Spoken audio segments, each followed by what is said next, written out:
E aí, meu saleiro e minha luminária, tudo certinho com você? Estamos juntos começando aqui mais uma temporada do Contexto Jovem deste ano.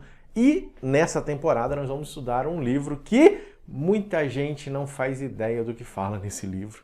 Muita gente não tem muito carinho por esse livro, não tem interesse, a verdade é essa. Mas é um livro que tem algo extraordinário para mostrar pra gente. Vamos juntos, nesse trimestre aí, nessa temporada, aprender sobre o livro de Levítico. Vem comigo!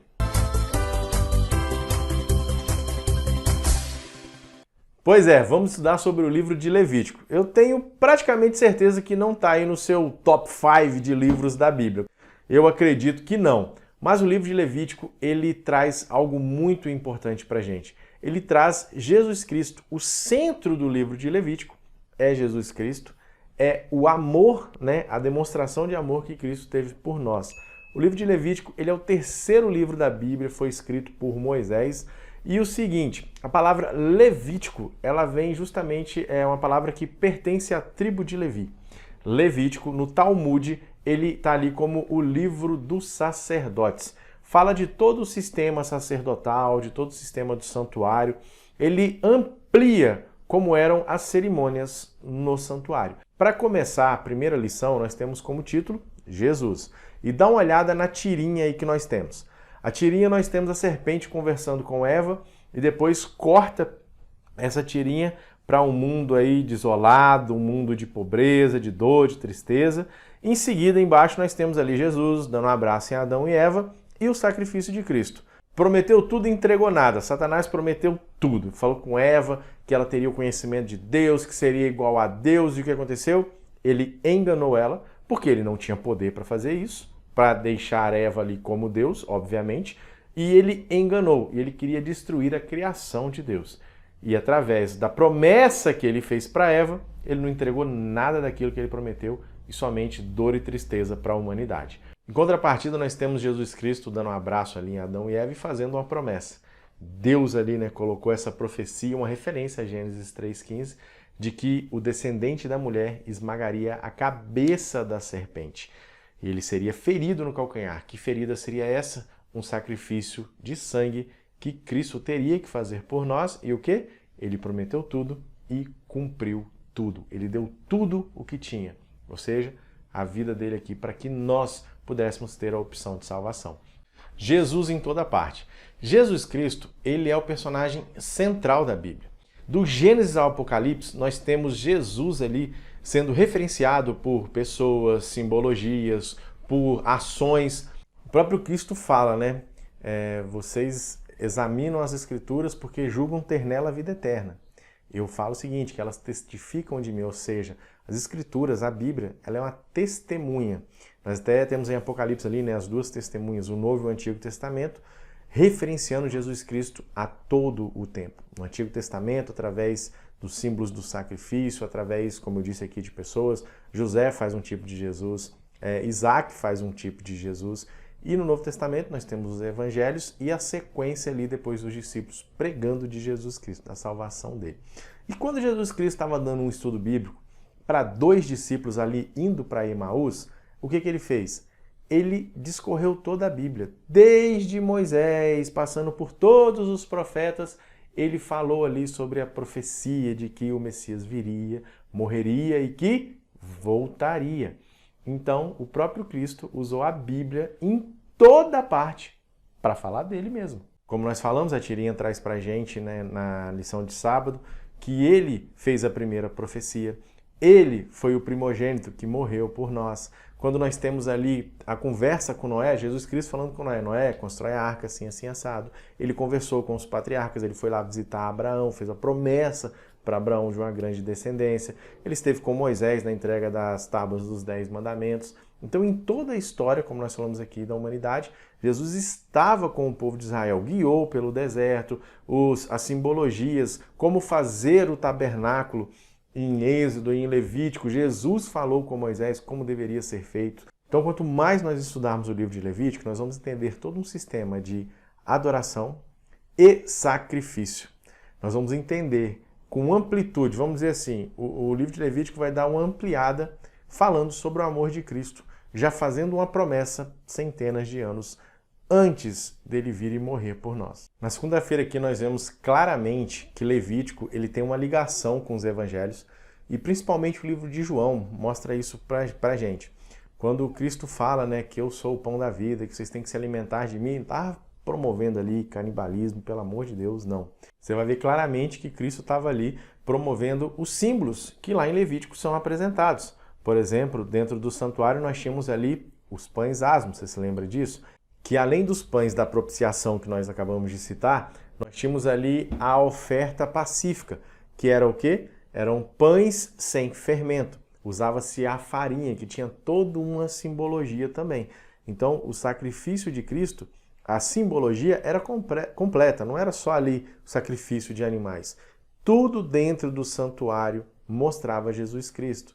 E quando ele se refere a alguns pontos no livro de João, no Novo Testamento, ele faz esse link, como eu falei no início aqui.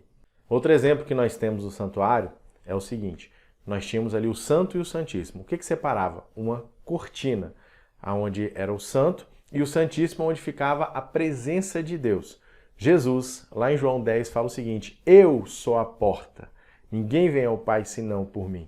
Claramente ali, se você estudar o livro de Levítico a fundo, com muito carinho, você vai ver que é uma alusão a justamente a cortina que fazia a separação. O sacerdote ele teria que passar por essa cortina para acessar a glória de Deus. Jesus é a porta por onde nós passamos para acessar a glória de Deus. Tem um terceiro ponto também. João 14, quando ele afirma, né, que ninguém vem ao Pai senão por mim, ali ele está falando que existe até um perigo. Se aproximar de Deus sem passar por Jesus primeiro. É um perigo até mortal. Deus realmente quer que nós possamos nos achegar a Ele. Mas isso só é possível pelo sangue de Cristo, pelo sacrifício expiatório de Cristo. Você já viu o termo demonologia? Pois é, um termo meio diferente, né? Logia a gente sabe que é estudo, mas demo, teologia, o estudo sobre Deus. Satanás colocou na cabeça dos povos pagãos o seguinte, que Deus era um Deus que se irritava fácil e só se acalmava com a morte, com o sangue de pessoas.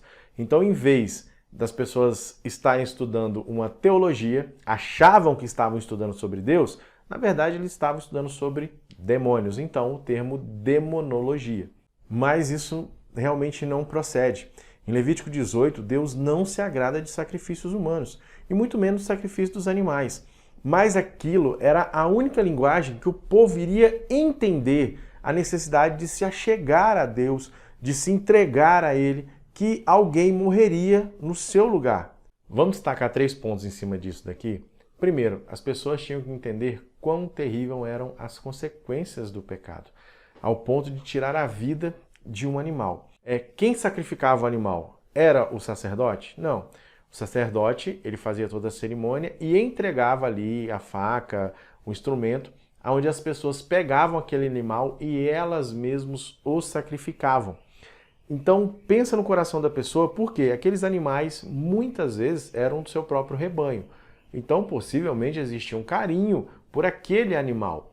Olha o coração deles. Imagina Adão, quando teve que fazer o primeiro sacrifício. O cordeirinho, que ele cuidou, que ele colocou nome. Então, para eles, isso deveria ser realmente uma coisa terrível. Segundo ponto, esse sistema de sacrifício era necessário para levar o pecador a se arrepender, levar ao seu coração a se arrepender, que significa o seguinte, esse termo significa literalmente uma transformação de mente, ou seja, compreender os meus erros. E o sacrifício era diário para quê? Para lembrar que o Messias viria e morreria em nosso lugar, no lugar deles. Quando Cristo morre na cruz, não teria mais sentido continuar com esse sistema de sacrifício. Por quê? Porque o cordeiro imolado, ele morreu. Toda aquela simbologia, tudo aquilo que mostrava para o que iria acontecer, foi finalizado na cruz. E a gente tem uma diferença muito grande aqui dos pagãos. Os pagãos, quando faziam sacrifícios, era para acalmar um Deus sanguinário e terrível, que estava muito bravo. Quando Israel fazia o sacrifício, mostrava que o Deus de Israel morreria em prol deles. Vamos parar para analisar uma coisa aqui? O todo criador, Jesus Cristo, que criou tudo junto com Deus, no mar, na terra, no ventre de uma mulher, nos céus, tudo o que está acontecendo ali numa mulher, no ventre dela, a formação de uma criança, tudo tem a digital do Criador. Esse Criador, ele resolve deixar toda a sua glória, se tornar um bebê, ficar vulnerável, passar fome, frio, tentação. A morte de cruz foi terrível. Ele fez tudo isso por mim e por você. Então, eu não sei se você já entendeu o divisor de águas que tem no momento do sacrifício de Cristo por você, ou se você ainda vai entender. A irmã White fala que nós deveríamos refletir no sacrifício de Cristo todos os dias.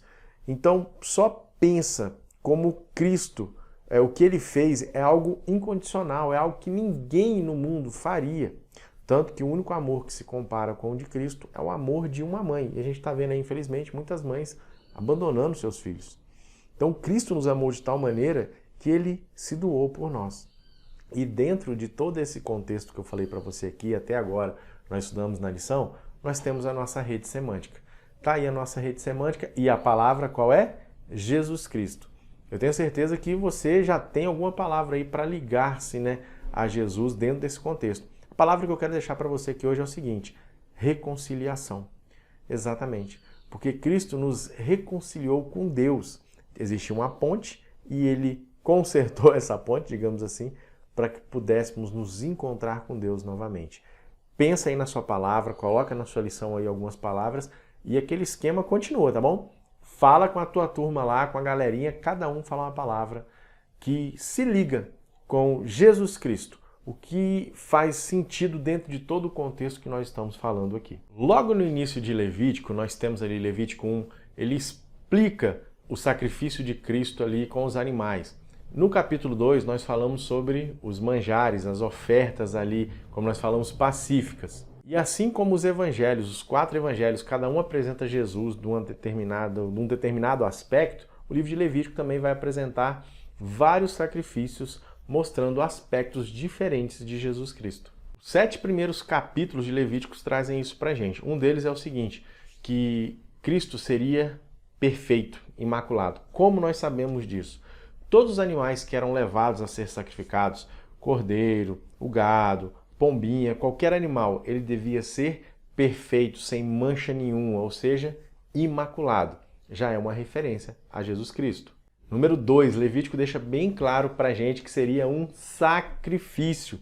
Isaías 53 complementa isso. E o povo de Israel estava esperando o quê? Estava esperando o imperador. Mas em toda a simbologia do santuário, dos ritos do santuário, mostrava sangue derramado, um sacrifício. Aquele animal imaculado, sem pecado, morreria. O povo de Israel se perdeu dentro disso e esperava ali um imperador, um libertador, que iria lutar com espada para libertar o povo. E Levítico nunca ensinou isso, a Bíblia nunca ensinou isso. Terceiro, ele carregaria o pecado da humanidade. Quando o sacrifício acontecia, o sacerdote pegava o sangue e aspergia no altar de sacrifício, ou então aspergia na cortina do santuário, que separava o santo do santíssimo. Não é à toa que João Batista fala, quando ele viu Jesus, o que ele falou? Eis o Cordeiro que tira o pecado do mundo. Por último aqui nós podemos falar que ele seria um aroma agradável. O livro de Levítico fala que a fumaça que subia dos sacrifícios era como um aroma agradável a Deus. E se nós pararmos para analisar nos evangelhos, aonde Jesus chegava, o lugar se tornava agradável. Eu falo o seguinte, as crianças gostavam de estar perto de Jesus. Nós temos isso na Bíblia, as referências, tanto que o momento os discípulos estão tentando ali tirar elas e ele fala, não, deixa os pequeninos vir a mim. Criança gosta de ficar perto de quem é ranziza, de quem trata mal, de quem é rabugento? Não, ela gosta de ficar perto de pessoas que brincam, que sorriam. Jesus, aonde ele chegava, o aroma era agradável. O povo de Israel se perdeu dentro da corrupção do templo. Nós temos que tomar cuidado com isso, para que a nossa fé, o nosso entendimento de que Jesus vai voltar, não se corrompa. Que os nossos pensamentos, que o nosso entendimento possa estar dentro da Bíblia. Jesus virá de maneira visível e audível para todo mundo. Não no arrebatamento secreto, como muita gente prega, e que está fora, completamente fora da Bíblia. Esse grande sacrifício não tem nada a ver com algo assim, vou fazer o sacrifício para que Deus possa me amar. Não. Ele amou de tal maneira que deu seu Filho unigênito. ou seja, único, para que todo que nele crê não pereça, mas tenha a vida eterna. Estou repetindo esse verso para você. Então não adianta nós fazermos algo para não fazer isso que Deus vai me amar. Já foi feito. Ele nos ama. Nós que temos que entender o tamanho desse amor e amá-lo de volta. Aceitar os seus princípios dentro da nossa vida. Desde que Adão, Eva, seus filhos faziam um sacrifício, essa simbologia era para fazer voltar a ligar, né, a comunhão de Deus com o ser humano. Satanás fez o quê? Ele começou a interceptar essa comunhão e quando Cristo morre, faz o sacrifício por nós ali, final, nós estamos ligados com Deus. Nós temos um sacrifício que fez com que a nossa oportunidade de comunhão voltasse. Mas aí Satanás começa a interceptar novamente com falsas doutrinas, com falsos ensinamentos, com a ideologia de que você não precisa fazer mais nada porque Deus já fez tudo. Ou seja, ele quer atrapalhar de todas as formas. Satanás vai imputando isso na cabeça dos crentes. Meu jovem, você conhece alguém, ou talvez você é essa pessoa, que às vezes está na igreja por medo. Ah, não, eu tenho que ir para a igreja, senão Deus vai me castigar, senão Deus vai me matar. Nossa, eu vou perder minha salvação, mas por medo. Satanás ele tem colocado isso na cabeça de muita gente. E pelo contrário, quando nós entendermos, volta a falar o que a gente falou na quarta-feira, quando nós entendermos o sacrifício de Cristo por nós, não tem como não amá-lo, não tem como não seguir os princípios de Deus. Desde os primórdios da humanidade, Satanás coloca na cabeça do povo um Deus tirano. A imagem que nós temos é um Deus sentado num trono, com uma vara ou com um cinto na mão, pronto para corrigir você a qualquer momento. Uma coisa que nós fazemos muito, quem é pai faz muito, né? Ah, menino, você fez isso, Deus vai te castigar. Deus vai te castigar. Deus não castiga ninguém.